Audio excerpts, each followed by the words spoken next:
Good afternoon, everyone. Good afternoon. Great to see you. I'm Steve Corral, and I'm the Dean of the Graduate School of Management, and we're thrilled to have all of you with us today. I want to invite you to go ahead and continue to enjoy your lunch, and especially your Clif Bar. Okay, so there's your dessert. Tasty Clif Bar, okay.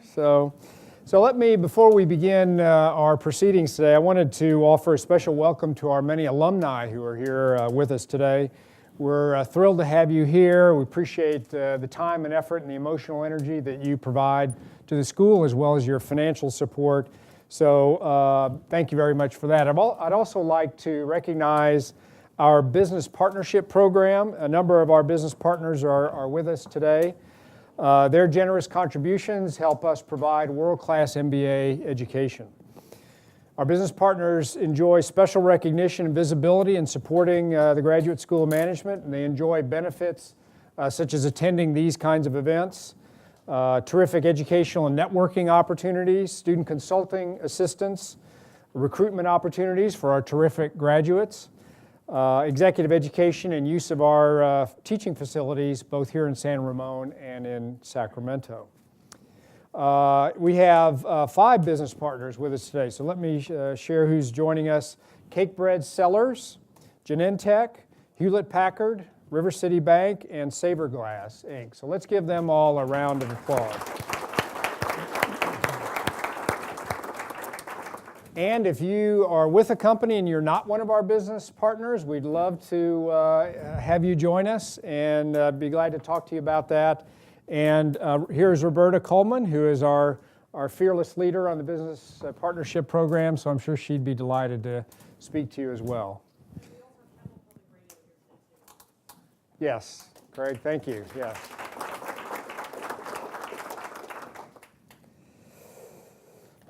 Okay, so it's now my privilege to introduce our speaker, Kevin Cleary. So Kevin is President and Chief Operating Officer at Clif Bar and Company, leading maker of nutritious, all-natural organic foods and drinks for sport and healthy living.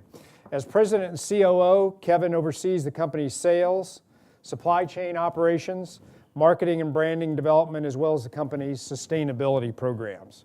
He's going to be talking to you about 5 key themes that are guiding Clif Bar as a corporation. I think that you'll find those absolutely fascinating. It's an incredibly successful company from a commercial and financial standpoint as well, so we're really thrilled to have him telling his story.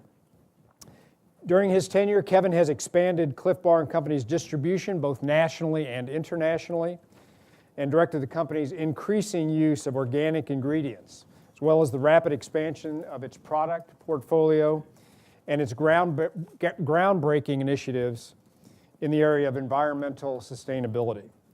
Kevin joined Clif Bar in 2004, and in 2009 was promoted to President and Chief Operating Officer.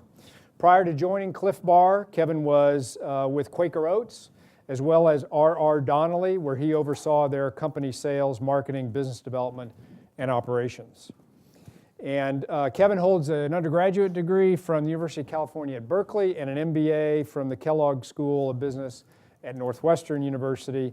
And I know all of us are delighted to have Kevin join us today. Kevin, welcome.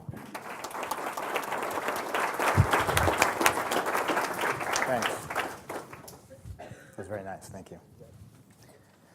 Am I on? Oh, I am, good. Thank you for that nice introduction, Steve. It is great to be here. As he mentioned, I single-handedly delivered those results. I ask myself all the time, what's the rest of the company doing? Because I've got all this on my... But as long as they're having fun, all the better. Now, thank you for making me part of this today. It's really exciting and giving me the chance today to talk about Clif Bar and Company and share our history and story with you.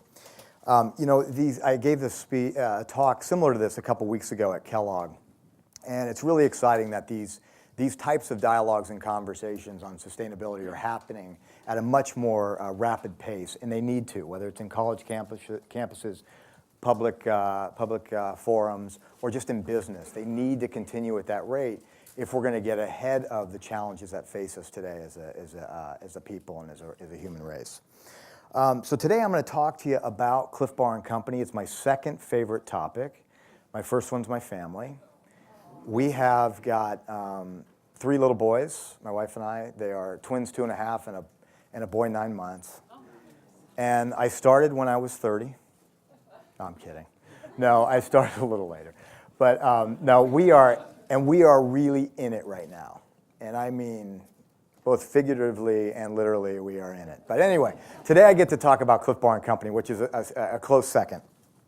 So I want to give you some of the challenges and opportunities of running a privately held, employee-owned, socially responsible business. And we're going to talk through some of the journey that we've been on, give you a little bit of the history of the company. It's an interesting, fascinating, fun history. And then also talk to you about some of the challenges and opportunities we've had as we've scaled our sustainability efforts as an organization.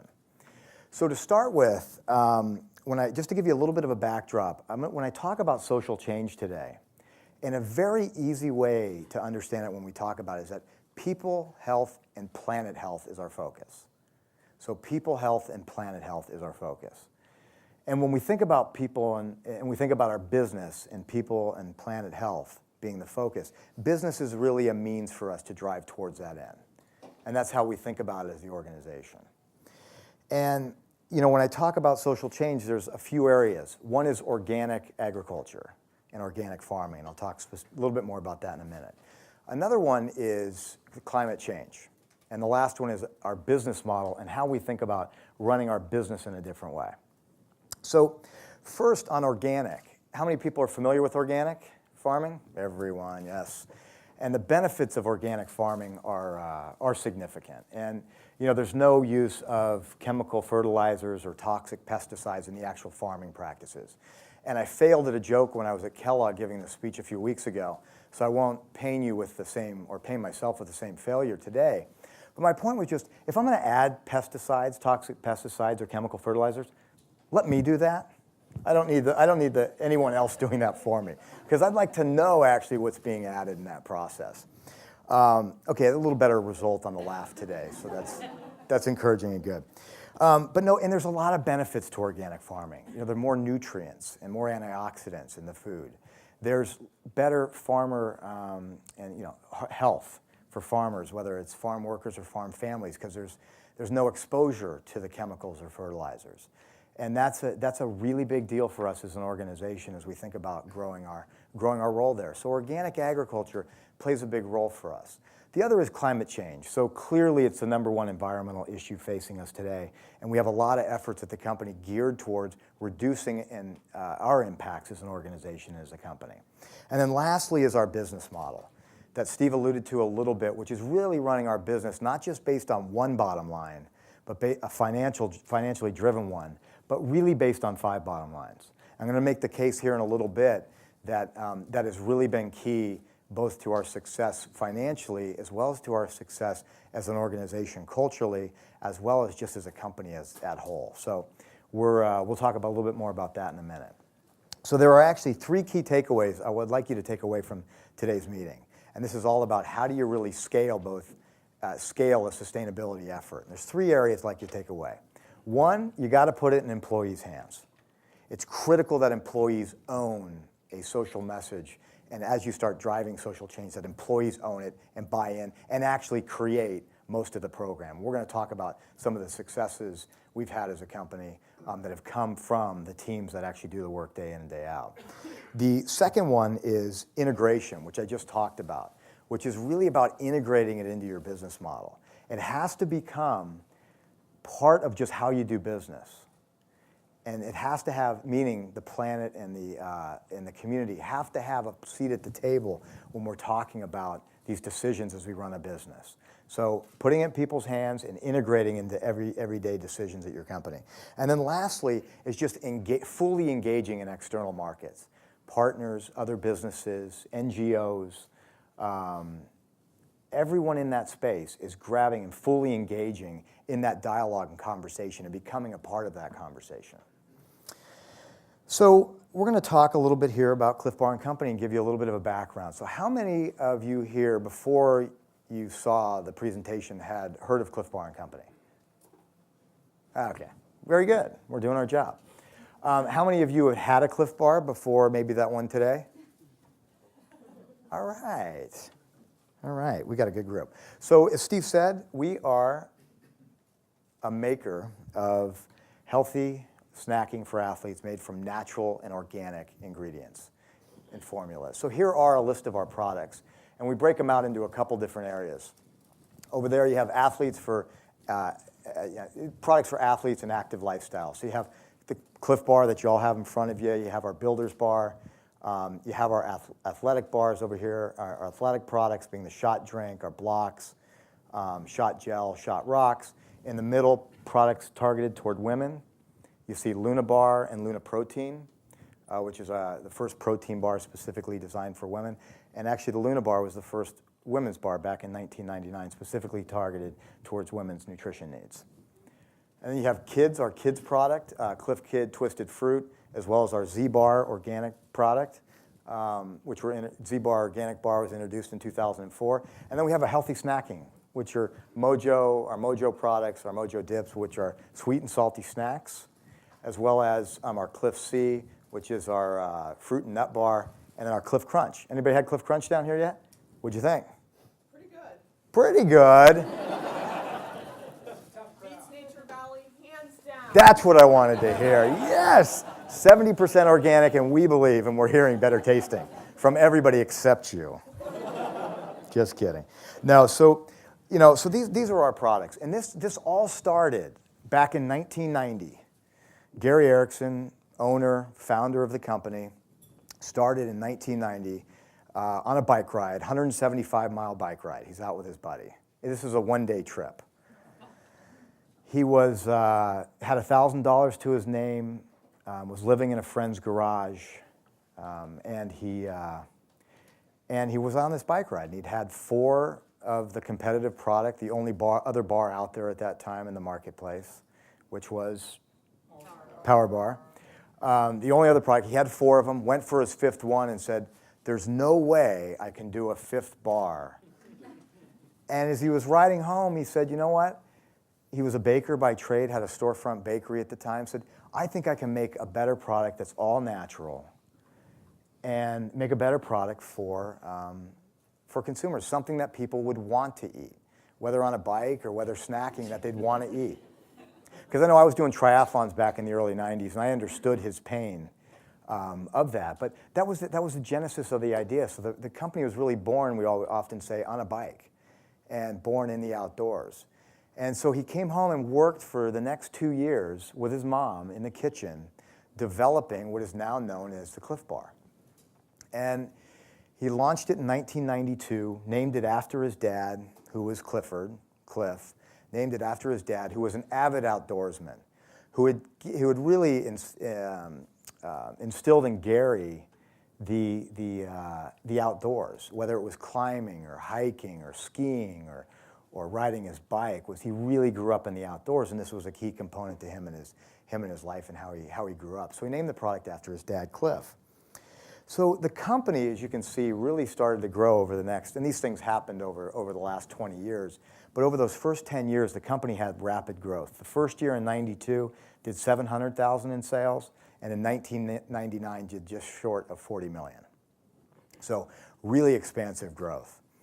And in 1999, the Luna Bar was launched, which was another big addition, which again was the bar targeted toward women to the company. So you're sitting there in 2000, and some things start to shift. So we had 2 major competitors at the time. There was Power Bar and there was Balance Bar. But things started to shift as the industry started to shift, because Kraft came in. Everybody knows Kraft came in, $25, $30 billion company, and bought Balance Bar. And then Nestle, slightly larger company, came in and bought Power Bar. So conventional wisdom was, big guys come into a market like this, they're going to dominate. What's Clif Bar got to do? Clif Bar has to sell. So Gary started going down this process with his partner at the time to sell the company. He had an offer in 2000, 2001 for $120 million for Clif Bar. Yeah, pretty big numbers. And at the time he had this offer, he thought long and hard about it, because the conventional wisdom, as I said, so there's no way you can compete against these big guys when they come into a market. So we have to figure out, so we have to sell. Went through the whole process, got to the day of signing and said, there's just no way I can do this. This is personal to me. This is about my family. This is about a legacy. This is about, it clearly isn't about making money for me, because this is about things much more important than that.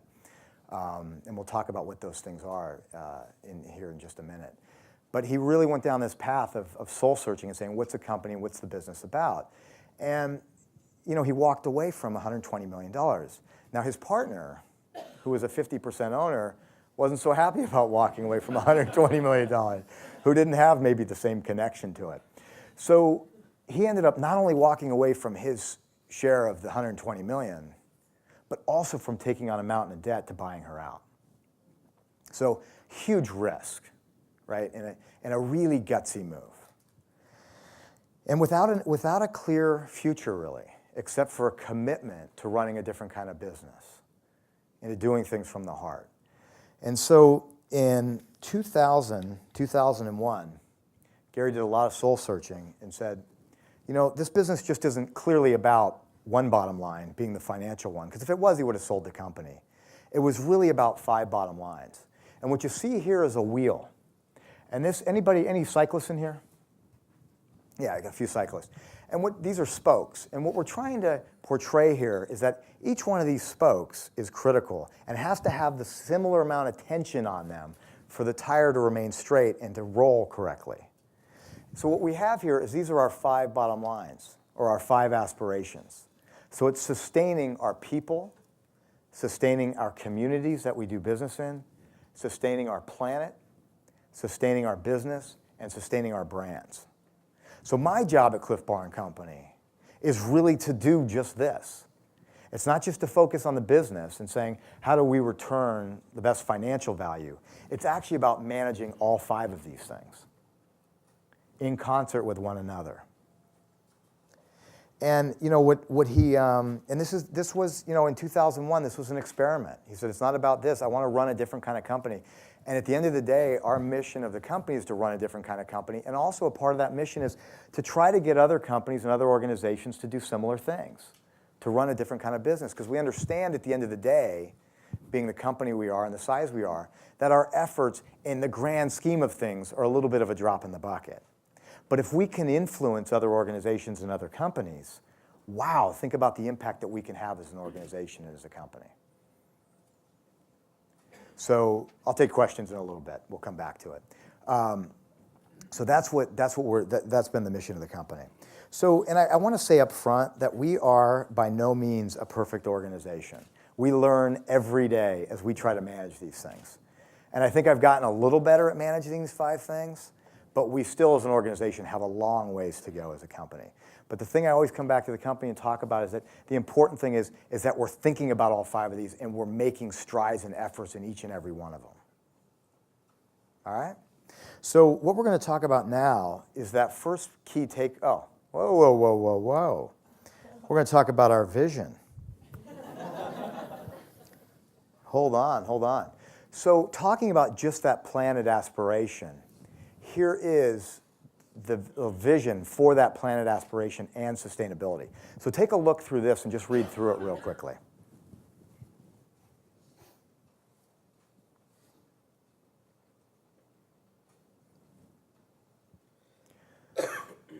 So this is, we are making good, solid progress against each and every one of these. And we'll talk about some of the examples as we go on here today.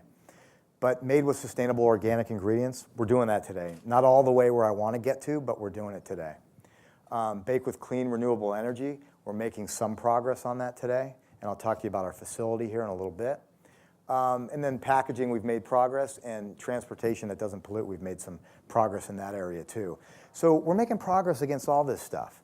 And it's important that we continue to do that and lay out goals for ourselves for what we're going to accomplish over the next few years.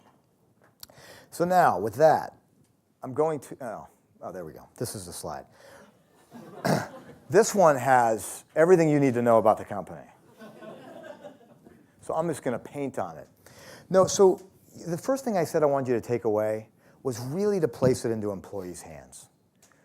that a sustainability program really needs to be owned by employees and the teams and the people at the company every day.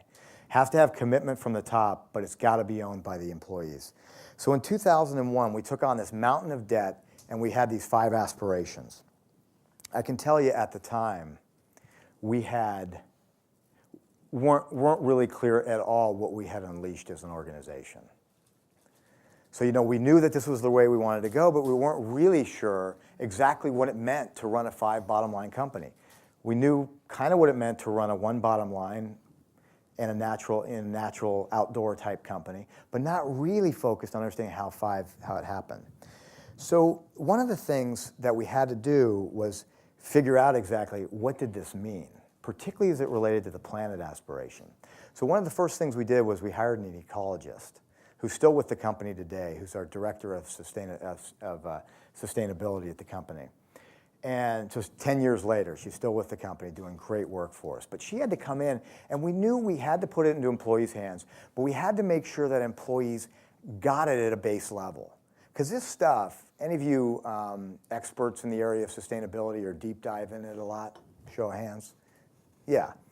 It can get pretty heady pretty quickly. Like our ecologist can start blowing over my head in about the 4th word if she really tries. So the importance was putting it into people's hands so they could understand it in a way that made sense. So what we did was we embarked on a process of really an education and learning. And what that was about was getting external and bringing people into the company as part of it to talk to the organization in a real way about it. Some of them were on a more base level, and some of them were on a very higher inspirational level. We had Al Gore come and talk to us about, was that 3 to 4 years ago? 4 or 5 years ago now.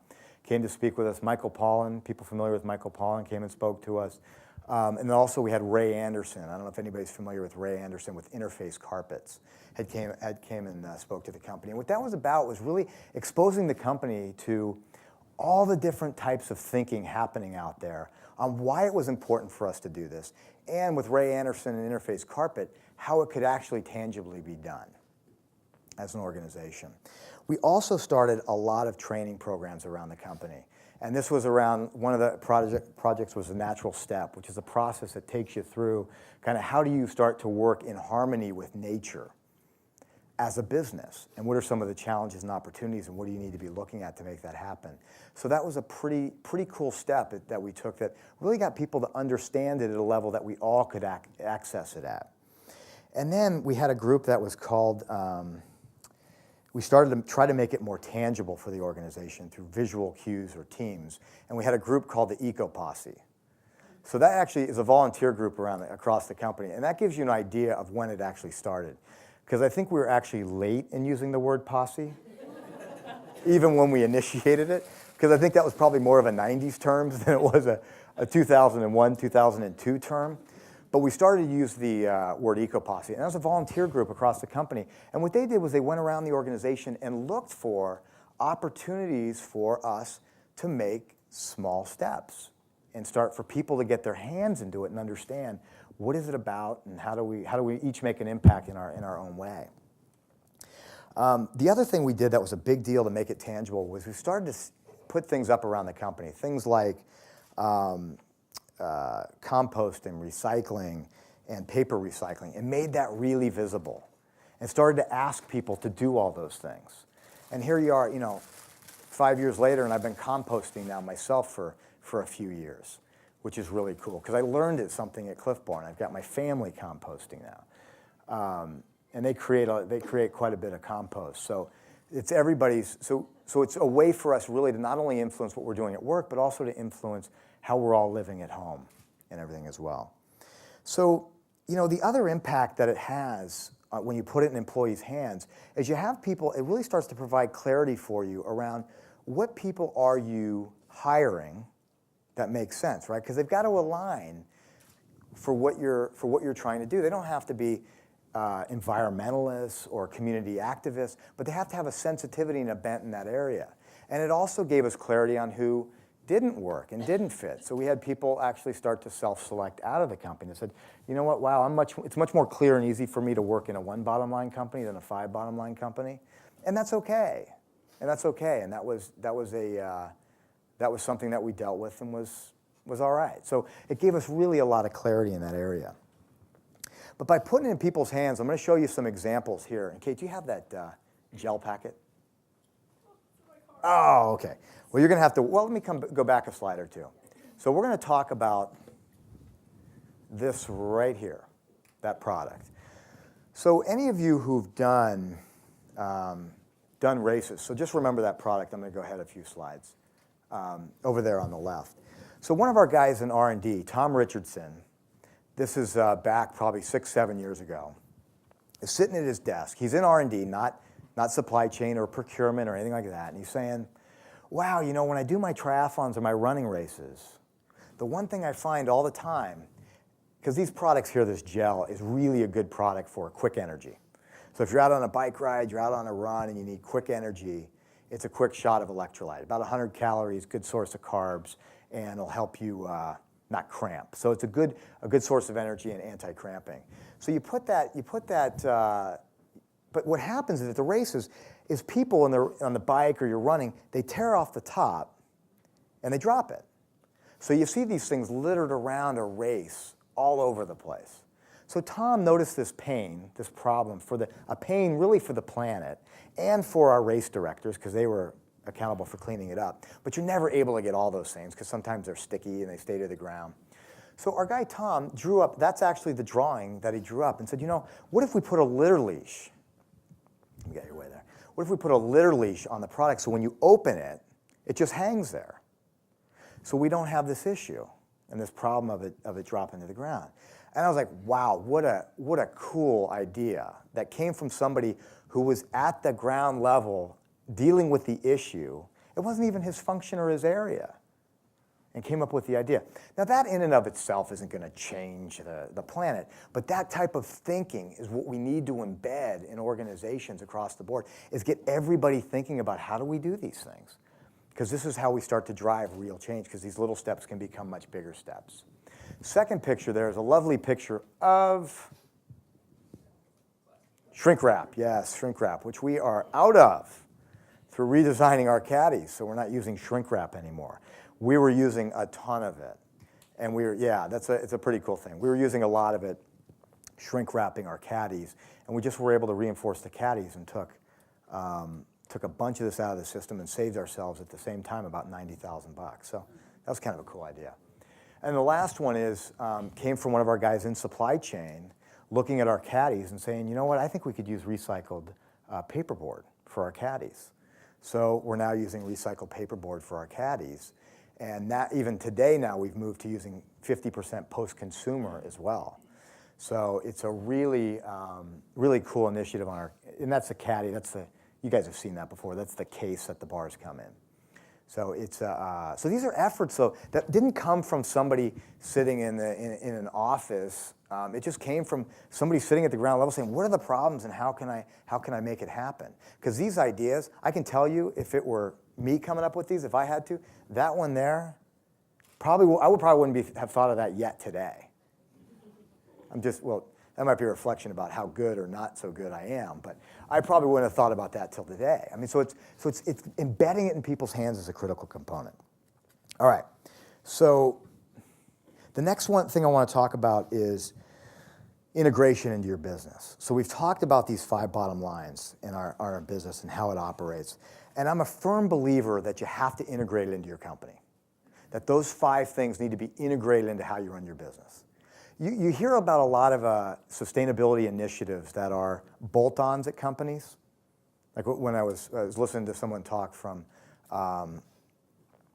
McDonald's one day, and he was talking about their sustainability department, and they're doing fine things in that area.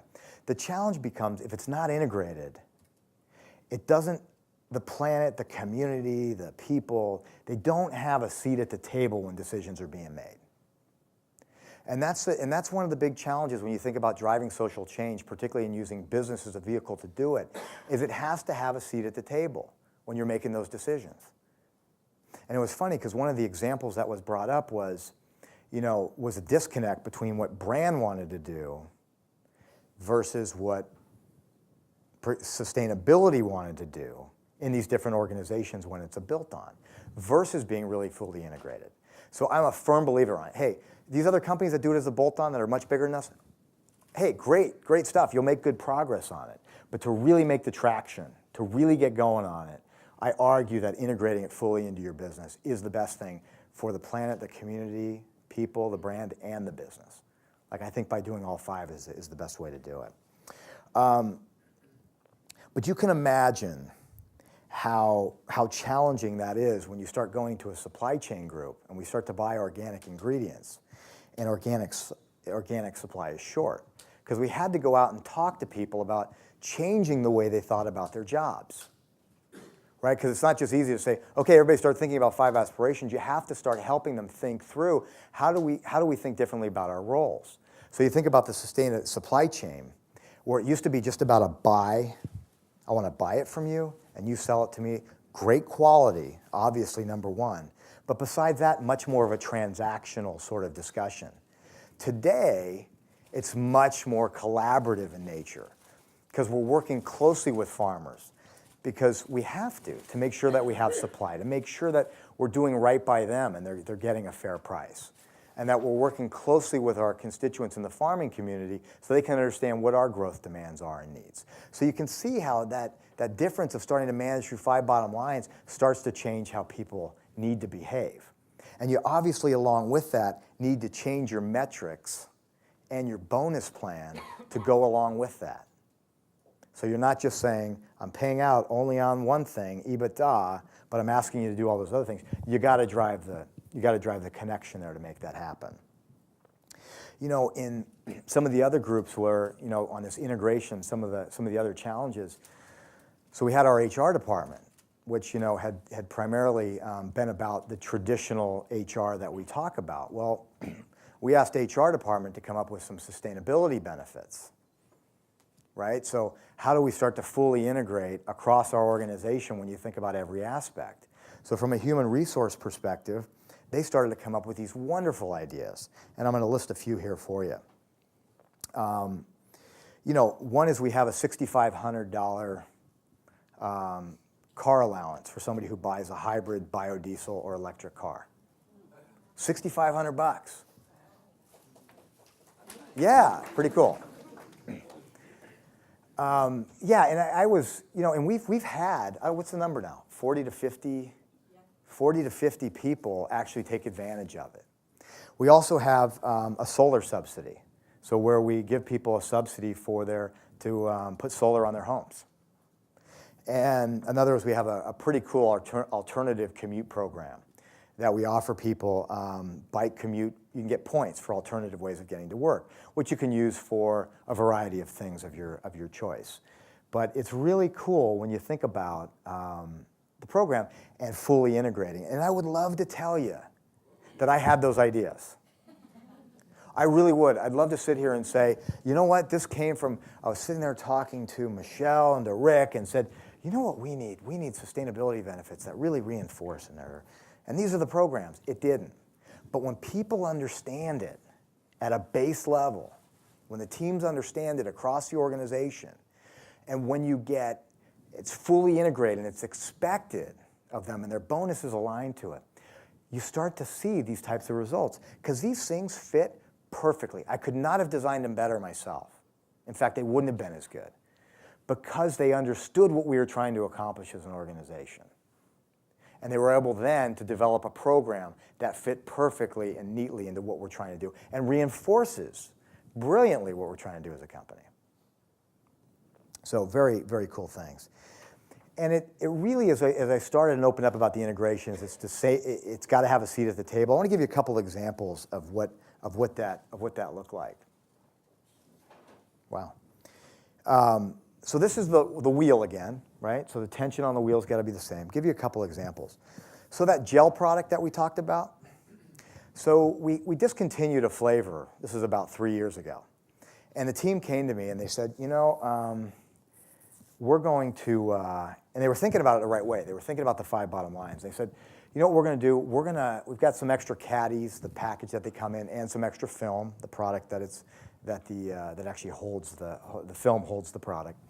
And said, you know what? We want to give you we're going to reduce our impact, so we're going to produce the product, ship it out to a Big Lots. You guys familiar with Big Lots? Like it's where a lot of times they get in the industry we call it, you flush out your older product through there that's getting close to code or stuff that's been discontinued. No offense to Big Lots if they see this, or if anybody in here is Big Lots. They provide a very, very good function for us all. But it's about it. So they said, you know what, let's come in and do that. I said, well, let's sit down, let's really talk about how that supports these bottom lines. Because what we're going to do is produce it, which takes energy. We're going to put it in packaging and materials, and then we're going to ship it to a customer out there that's going to sell it. I said, okay, so let's just walk through it from a standpoint. So from a business perspective, does it make sense? We don't make a lot of money in that stuff we sell there. So business is kind of neutral. You're kind of just covering costs maybe. From a brand perspective, did it reinforce as a brand what we were trying to accomplish as an organization? Not really, right? It's going to Big Lots, and again, no offense to Big Lots, they're going to make that comment every time. But no, I'm kidding. But they have, so there's no, so it's not doing much for the brands. So then I said, well, what about community people? Probably not a huge sway one way or the other. But when you got to the planet side, I asked well, wow, we're going to use energy to produce it. We're going to ship it. Once it gets there, people are going to buy it. And then we don't know what's actually going to happen with the corrugate. Is it going to get recycled? The caddy, what's going to happen with the package? Is it going to end up, where's that going to end up? Right? We end up looking at it holistically and saying, you know what, we think a better solution for this actually is to not produce it. Because when you looked at it from all 5 bottom lines, it didn't make sense to do it. So we actually took the product, and then we recycled 100% of the corrugate, and then had to, unfortunately, landfill the packaging. But it was an interesting example, of kind of live example, that wasn't so clear-cut when we first looked at it and thought about how do you balance these things to make decisions. And then the other thing is just the commitment. So a couple of our products, Luna Protein and Builders, which is our 2 protein products, we still haven't, we're still working on getting those organic ingredients up over 70%. Today they range around 30 to 35 to 40%.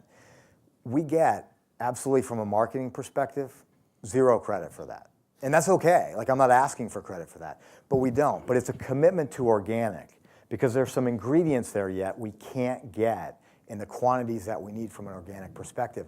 But it doesn't mean that we just walk away from it, because that wouldn't be living to these 5 bottom lines and being committed to it. So that is, and it's interesting because we made, and like I said earlier, we're not a perfect organization. We've made, as we've managed this and we've learned about this, we make mistakes all the time on this. I mean, we produced this package one time. It was a drink mix called Splashers for kids, and it was actually a really good product. Never really got off the ground. At least we thought it was good. Consumers, I'm not sure, ever really knew about it. But it was a really good drink product, but the packaging waste in it, because of the way we designed it, just didn't make sense. So we pulled it back in, and actually for a variety of reasons ended up discontinuing the product. But we didn't have, at the time, really good way of thinking about how do we build sustainability into our design process from a packaging standpoint. So we put together a list that said, here are sustainable design packaging guidelines that now the organization for our R&D creative group and our procurement group have as an organization. So we're able to learn from it and then move forward. And like I always say around the company is, mistakes are fine, let's just try not to make the same mistake twice. Because that means we just weren't paying attention or listening and learning from that activity. So the last one I'm going to talk about is, we've got about 10 minutes before I take some questions, is around scaling externally. And I said, you really need to fully engage with your external partners.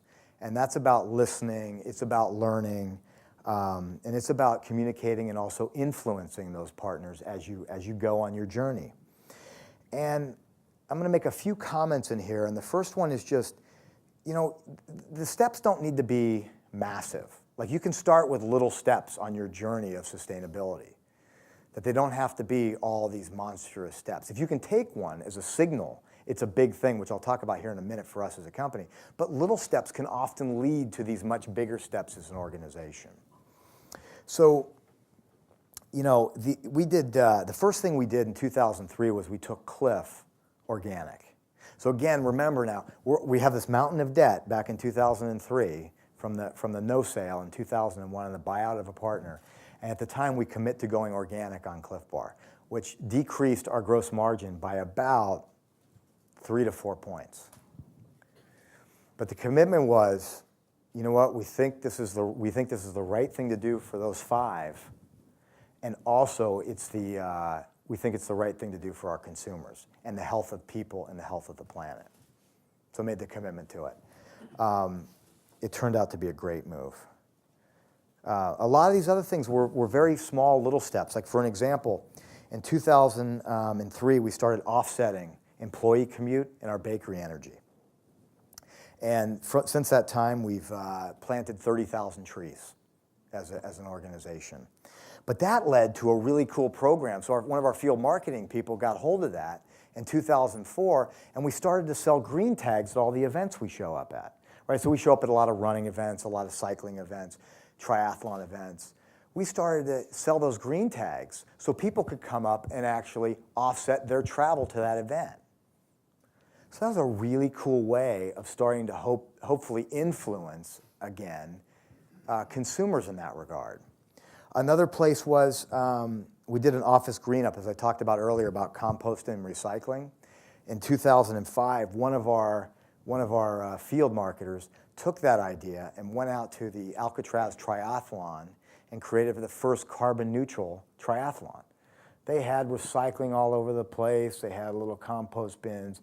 They offset all of the energy use. So it was a really cool way, again, to touch consumers. And I look at those programs and I think, you know, who came up with them? It was back to the employees, the people who actually feel and touch it and felt motivated by it. One last example I'll give you there is that in 2006, we took all of our intercompany vehicles, the ones we drive to the events, and took them to biodiesel. And that led our supply chain logistics person at the time to think, you know what, I bet you if we talk to our partner down there, our third-party logistics partner, they would start to transfer product intercompany on biodiesel. And today they're doing it. So all our intercompany freight is run on biodiesel. And it's a really, but it started out as a very small step. Then you thought, wow, you know what, I think I can get them to do it. And they now, this third-party logistics company, has got solar panels all over the place. They're running biodiesel for all of their customers, or many of their customers now, not just us. And it's really been a neat thing when I think about, wow, we were able to influence, you know, a logistics company. We're making some progress as a people and as a company. So that was very very cool. So my main thing there is just in the last one I'll talk about is we just moved into our new space in Emeryville. Anybody heard that? We just moved in about a month ago. We are pursuing a LEED Platinum certification. We've got some really cool features in the building today.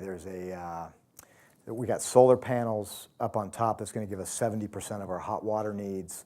We got photovoltaic solar panels, which is going to be the largest in North America for that today.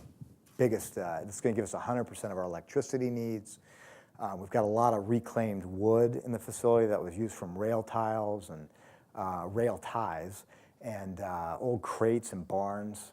So really thought about how do we make that happen from the second you open the door till you leave the company and every place that you touch in the company.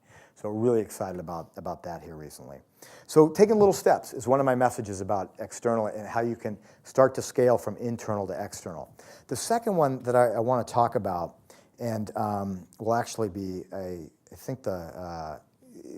resonate with you is you got to scale responsibly. You know, as I opened up and I talked about, you know, organic farmers, is you got to think about when you scale, is scaling in a responsible way.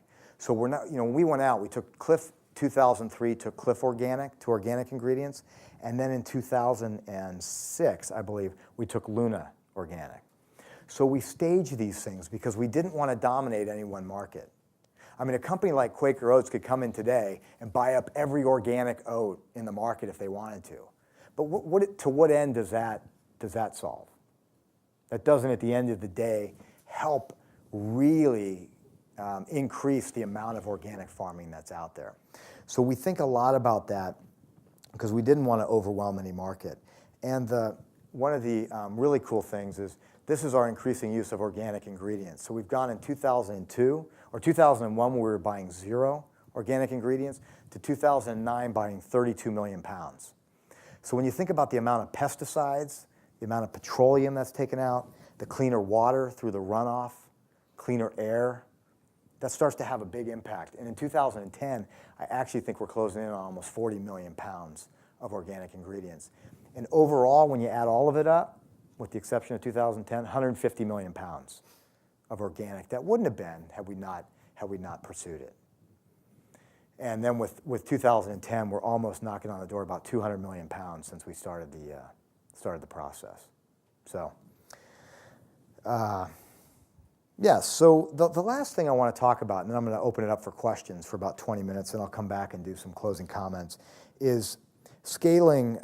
You also got to be thinking about all of this. Is that you also have to be thinking about scaling your business. That if your business isn't scaling and you're not able to grow and you're not providing products that are hitting the mark with consumers, we're not solving the pain out there. We're not doing anybody any good. So we always like to talk about, this can sound very much like, oh, well, we're just all about 4 or 5 bottom lines and there's a trade-off. But at the end of the day, we've got to make sure it's all working because the way we have the biggest impact is through growth.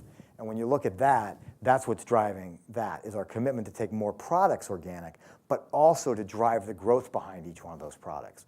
So you have to make sure that in each point that you're looking at your total business and scaling it in a way that makes sense for us. Okay? So with that, I am going to stop and field some questions. Yes, here. Yes, here. Really fascinated by the litter leash. I'm wondering, have you thought about the metrics there, all about creating a refill jar that would be compatible with the top of the Clif Bar packaging there, so that instead of throwing the whole package out, even though it's got the litter, Yeah. you take it home and you, like a push dispenser, you fill your packet up again. Yeah.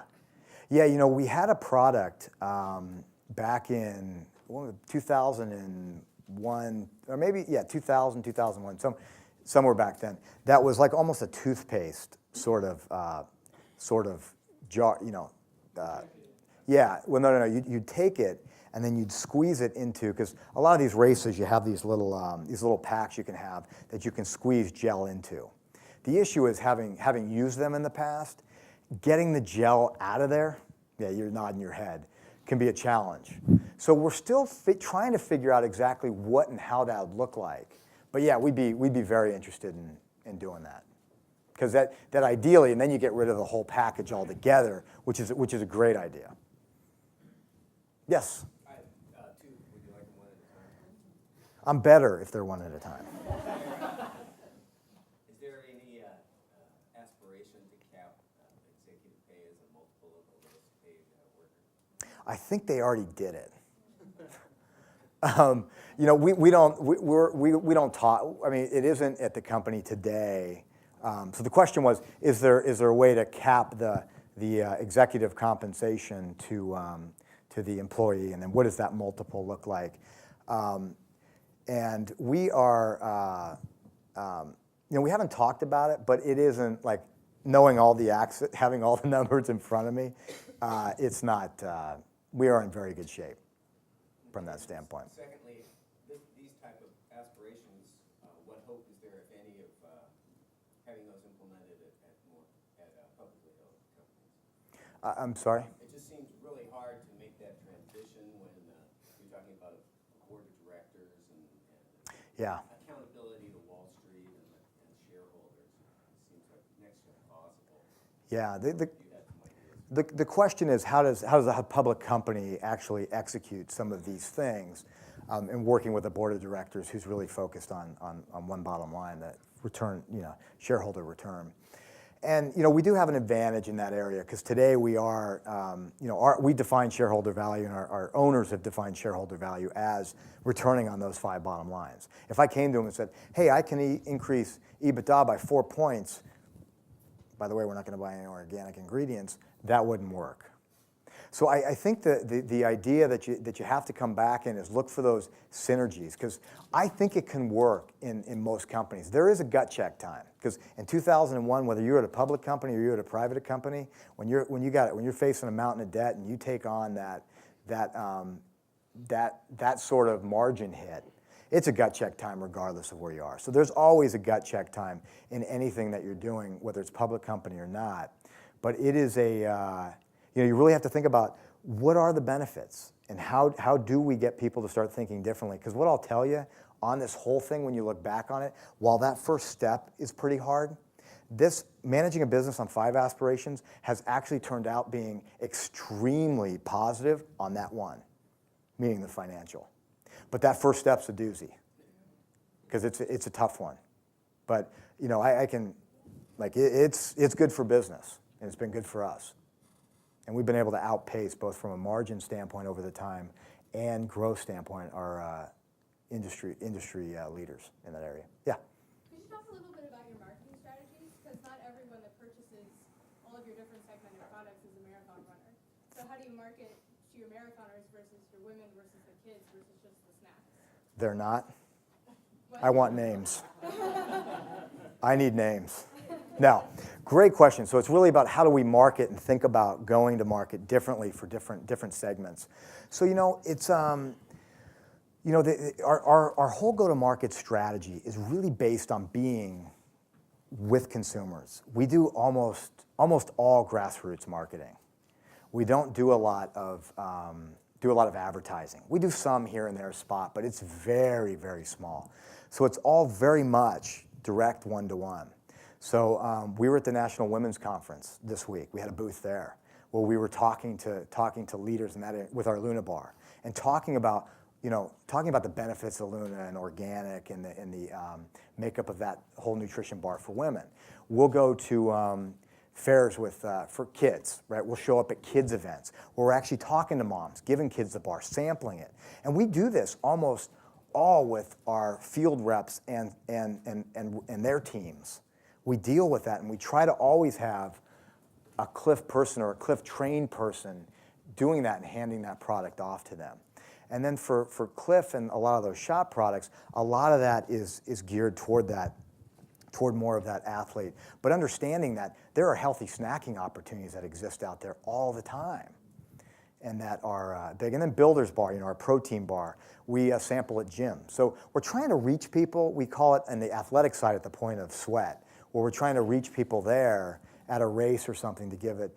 But we had a program called Green Notes a few years ago with Clif Bar and Mojo Bar, where we were showing up at music events and actually sampling there, because it was they were green music events, and the performers were doing carbon neutral tours. So that was a way for us to connect and reinforce kind of what the brand and the business is about.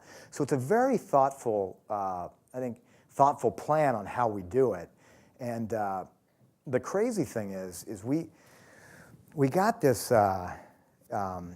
Landor. Forbes has, I don't know if anybody saw it. It was about Forbes Online. Did you see that? About the breakaway brands study. Landor, a marketing research and branding company, had done a study based on, from 2006 to 2009, what brands had the greatest growth in relevancy with consumers and in understanding what their needs were from a relevancy standpoint, as well as being on target and on tune with what was happening in the space. And so we get this report from Forbes, send it to us or Landor sends it to us, and it shows up on Forbes Online. And we're reading it, and Clif Bar was number one. I was like, oh, okay, well, let me see who was number two. Number two was Facebook. Number three was I'm going to forget them. Anyway, Disney was on there, Kraft Food was on there, iPod was on there, Apple was on there. I'm like, huh? Our size, just our size of business compared to them, let alone our spend versus them. If our size is 50 to 1 and the spend is 200 to 1 or 300 to 1, it's crazy. So we really think hard about it and are thoughtful about how we connect with people. And that was just a cool one piece of information, but a cool result. Other questions? Yeah. So you spoke about integration with your supply chain. Yeah. To promote social responsibility. Has Clif Bar thought about taking it back further to kind of influence policy? For example, the Farm Bill or immigration or farm workers' rights? Yeah, we are. So the question is, Clif Bar goes back and integrates, back to the farm level. But have we thought about influencing policy or farm worker rights? And we are in process of that right now. We've got actually one of our projects we're just launching is this project called Seed Matters, and it's an organic. It's actually an organic seed initiative that we have. That our Clif Bar Family Foundation has donated $500,000 initial grant to support, and it's really about research. It's about protecting farmer rights to seed, because there's a lot of some conflict there about who actually owns the seed, whether a seed's GMO or if there's contamination, who's actually liable for that. So the Seed Matters project is one step that we started to take that we're really excited about, because it's about putting seed stewardship back into farmers' hands. So that's been one initiative, and we are working right now with groups on the Farm Bill, and we work through the Organic Farming Research Foundation as a group we really support through our 1% Through the Planet. So we donate 1% of net sales to some various groups that really help support and design that. So yeah, thank you for the question. Other questions? Yeah. Question on, you said it was owned by partners in '02, and the one partner bought out the other. Yeah. So did he take on the debt, or the company took on the debt, or what's his now exit strategy? So as he likes to joke, his exit strategy is death. No, I'm kidding. No, I'll tell you what that is. He jokes about that all the time. No, so what he did in 2000 was Gary was the founder of it. He took on a partner. It was just a partner who happened to be working with him at the time. He said, hey, let's go into business together. And they went into business together 50-50. It turned out to be a great decision by the partner. So they went into business 50-50. And so in 2001, he bought out the partner, so the company took on a whole bunch of debt. So we had to get creative and take on debt, but we never took on any private equity or venture capital funding. It was all through more conventional loans to take on that debt to buy out the partner. And so that was how it worked. And the second part of your question, I'm sorry, was actually I think the more important one. Just how it's The exit strategy. basically a single. Well, he and his wife own it. So they're co-owners and co-CEOs. They own it, and his commitment about he made a big commitment about 3 months ago and took the company and gave 20% of the company to the employees, which was a signal to the employees that I'm serious when I say I'm not selling this company. So gave 20% of the company to employees. So now we're a 20% ESOP company and a 80% family owned. And the idea is that they want this thing to go on in that forever. And they have, they're working on through their own estate planning on how that gets handed down. But the idea is that 100 years from now, he's got it structured and set up that this thing can still be family and employee owned. So there's a huge commitment there to it. I mean, they always say there's a certain amount of money, and I don't think there is. It's cool. It's a big commitment. And you feel it around the company. I mean, the company is, we've always had a very engaged culture, and people are really focused on it. And the ESOP was just icing on the cake for people. that gave them a retirement benefit. And that's the way we've designed it, is to give people a retirement benefit. So when they leave the company in 20, 25, 30 years and spend that type of career, that somebody can then have some extra for their retirement. And that was really important driver for Gary and Kip, because at Clif Bar, it is about the people. I mean, the people are what drive all these great ideas and make it happen for us. Other questions? Yeah. I've got a question about organic and education. I feel like in the Bay Area, people get a lot more, the importance of driving certain kinds of cars and eating organic food. But in other places or other parts of the United States and outside, I don't know if that's always true. And I was wondering if you could comment on that a little bit. So the question is that just organic education, and the Bay Area is ahead of the curve here, and there are pockets like Boulder, Colorado ahead, and Seattle's ahead, but there's many parts of the country that just aren't out ahead or understand really what organic is. I think that's a big challenge for the industry, and it's something that I've had conversations with industry people about how do we do that. And how do we get, because there are just so many benefits. I mentioned some of them earlier about, to people's health, to the planet's health, to wildlife health, to our rivers and streams where you don't have the runoff of toxic pesticides where you end up with miles of just dead river, and there's just major benefits to it. And it's a challenge that we've identified in trying to figure out what does that actually look like to solve that and help explain it. Because the interesting thing today is actually that the natural, on packaging actually has more resonance with and relevance to consumers today than organic does. And organic is tightly managed, and natural is just not so tightly managed. But it has so there's a big opportunity for us to do that, and we're doing what we can. Is we're interacting and interfacing with consumers. We're talking about it, and there's a lot of exciting upside. The good news is, though, is organic's been growing at about a compounded 20% plus annual rate for the past 5 to 7 years. So consumers are getting it, just not happening quite at the rate that we'd like to see. So it's something we're working on identifying. Other questions, please? Yeah. The strength of your brand, has there been a temptation to get into other product categories? I think wine you guys got into, right? Wine? Wine? Yes. Yeah. That was a natural. Bars to wine. No.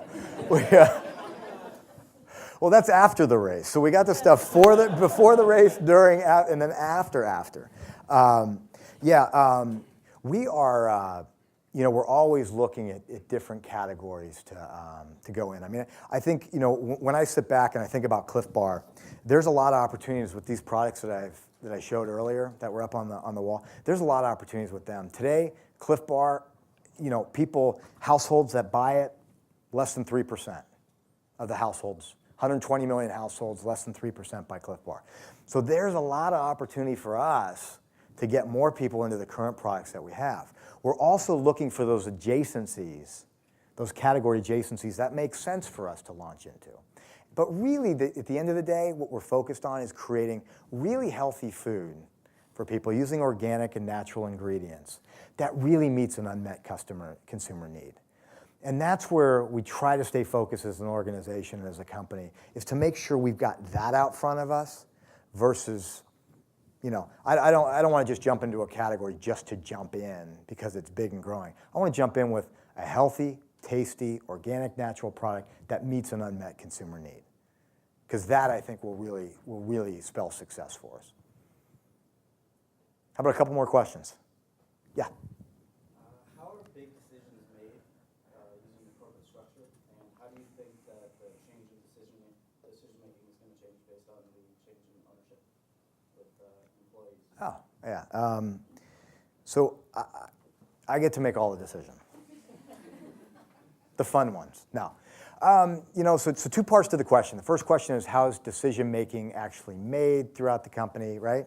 And then the second part of it is, how does that maybe change as being an ESOP company? So first off, decision making in the company, I think that that's always it's a really interesting question, because I think it's always a little bit, you can always do better. Like, we can always get better at being more clear about how decisions are made. I think for the most part, it's fairly decentralized in the company. I mean, we all know, like, you can go, one of the things I think is really cool about the company is you can go and you can say those 5 aspirations that I showed you, the wheel, everyone in the company can recite that to you. And they can talk at pretty good depth about each one of those 5.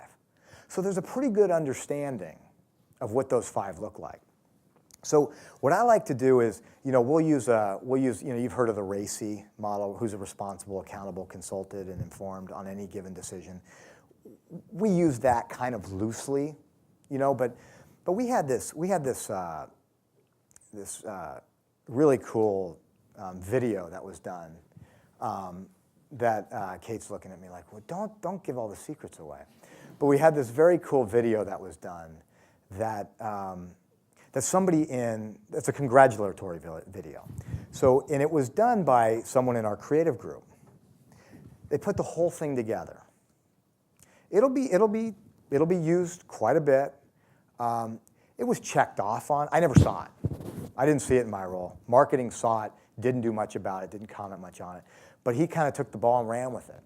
And when people understand it, decision-making process gets a lot easier. Because what's happening is they're informing me a lot more of what's happening than it is that Kevin has to weigh in on every single decision, or our marketing VP has to weigh in, or Gary and Kit need to weigh in on every single decision. But it varies depending also on what that decision is. So, now ESOP, I actually don't, I had the same question myself. I thought, how's this going to work when we're an ESOP company, 20%? And it's very much the same. I mean, control hasn't changed. Gary and Kit own 80% of the company, so control hasn't changed. And decision-making, really in the process of it, hasn't changed. Because people get where we're going, and they understand the importance of how we need to make decisions and move fast, and that everybody's not going to get to weigh in on every decision. Thanks for the question. Take one more question, Kevin. You've been nodding a lot back there. What do you have for me? It's a bad habit. When you mentioned the 5 spokes, and you talked a little bit about that you changed the incentive system, you're basing on 5. But how do you measure some of those other things? What sorts of things do you measure? Yeah. So here, let me just go back to them. Let me see if I can find them here. There you go.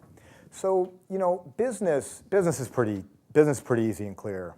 Brand, we've put together some metrics that really, through some, whether it's consumer focus groups or AAU studies or panel type data, put together some things for brand that really help us understand how are all our programs and how are we actually helping people understand and think about Clif Bar brands, and what are they replaying back to us.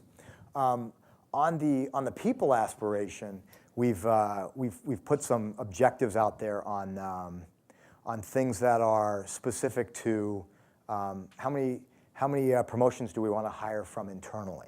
Like, how much do we want to source? And holding, what I love about that one is it holds me accountable as well as it holds the employees accountable to deliver against that objective.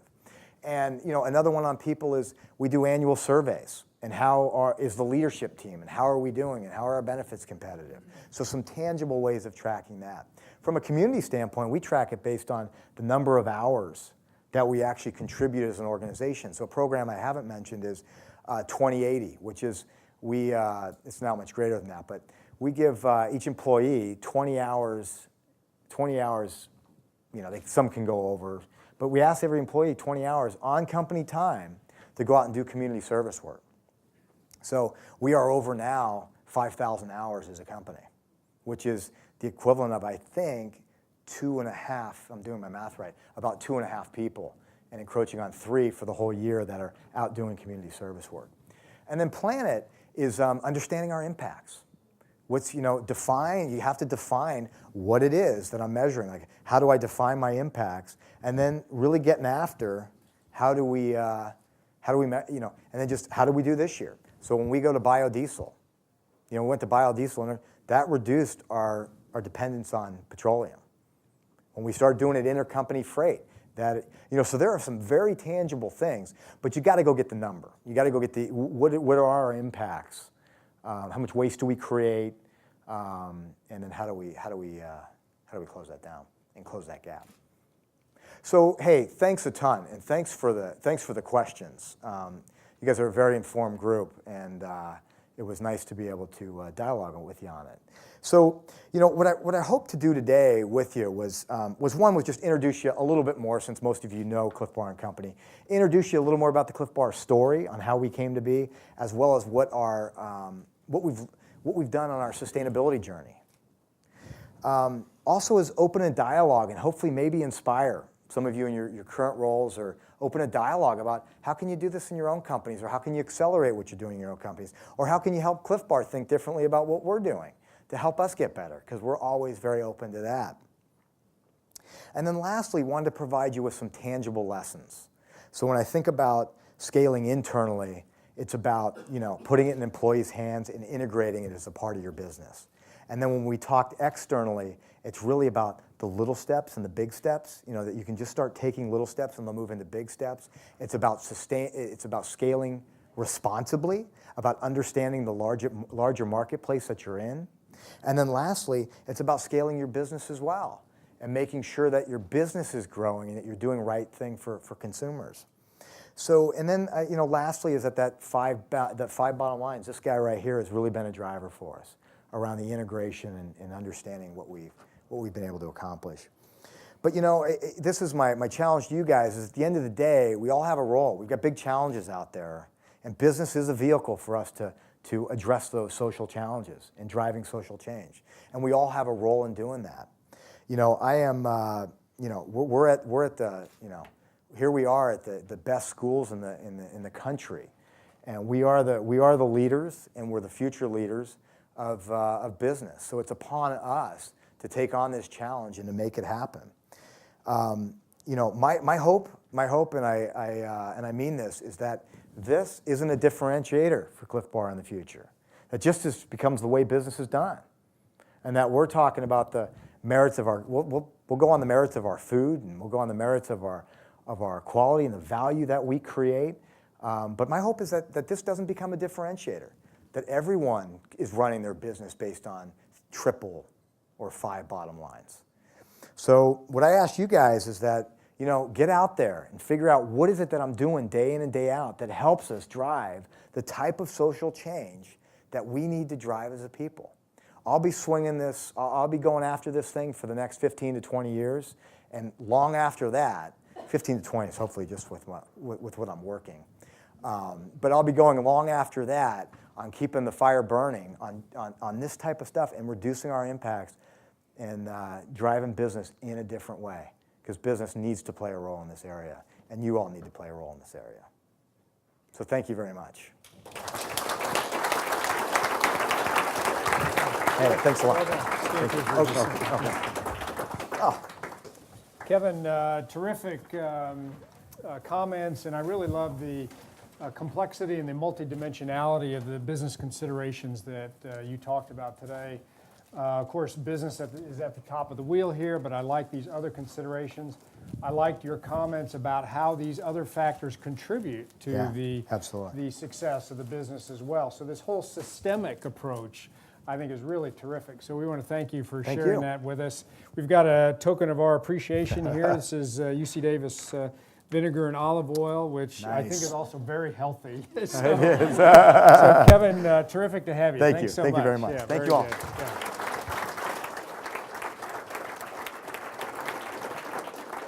Well, thank you all for coming. This video will be up on the GSM website next week, and this video will also be on UC TV as well, and we look forward to you joining us again for an upcoming Graduate School of Management event. So thank you.